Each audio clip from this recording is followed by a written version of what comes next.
I thank the gentleman. I recognize the gentleman from Indiana, Mr. Bucshon.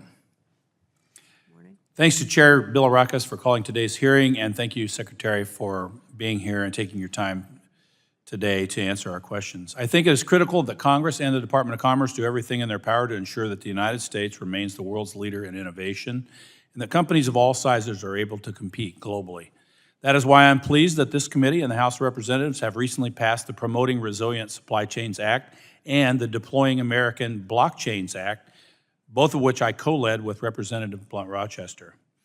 Secretary, the supply chain exposure tool highlighted in your testimony is exactly the kind of work that the Promoting Resilient Supply Chains Act is meant to promote and codify. How do you ensure small and medium-sized businesses are aware of supply chain vulnerabilities and solutions? Because it's critical to utilize all the players in the American economy to strengthen our supply chains, not just the largest companies and participants. First of all, thank you for your leadership, sincerely, on both of those issues, supply chain and blockchain, both important, and I appreciate your leadership. This is a challenge.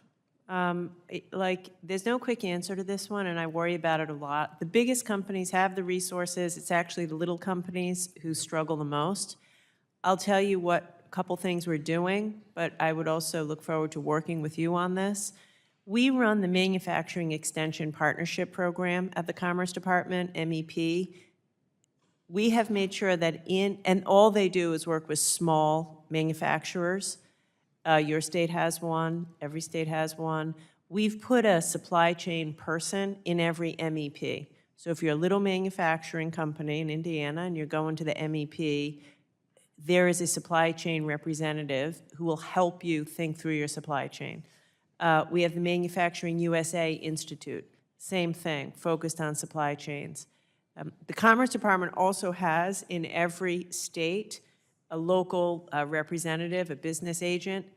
That person we're equipping with our supply chain resources. So I will tell you, of all the things I do, reaching small companies is the hardest. Yeah. It's a real concern, and that's what we're doing. But of course, if you have any other ideas, I'd like to work with you. Well, thanks for that response. And it was important, I think, to get that on the record out there so small and medium-sized companies understand there are resources available to help them assess the supply chain vulnerabilities that they may have. Yes. We can always do more, of course, but as you outlined, there are resources for that to happen.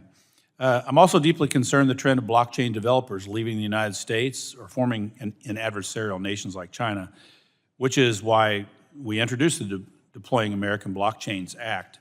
Are you aware of any efforts to help the private sector deploy and implement various distributed ledger technologies throughout the U.S. economy that you're doing at the Department of Commerce? Is there things we can do? As you may know, or others may know, NIST, which reports up to me, a couple of years ago put out a report on blockchain on exactly this issue. Yep. What are the standards? How does it work?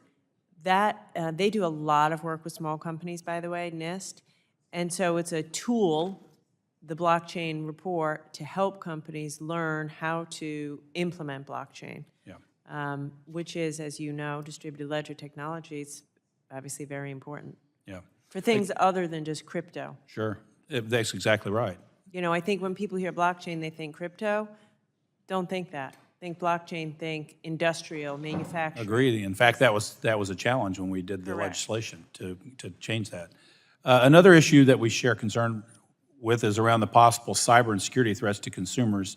In April, the Department of Commerce issued an advance notice of proposed rulemaking to investigate possible security risks associated with information and communications technology and services from countries of concern like China.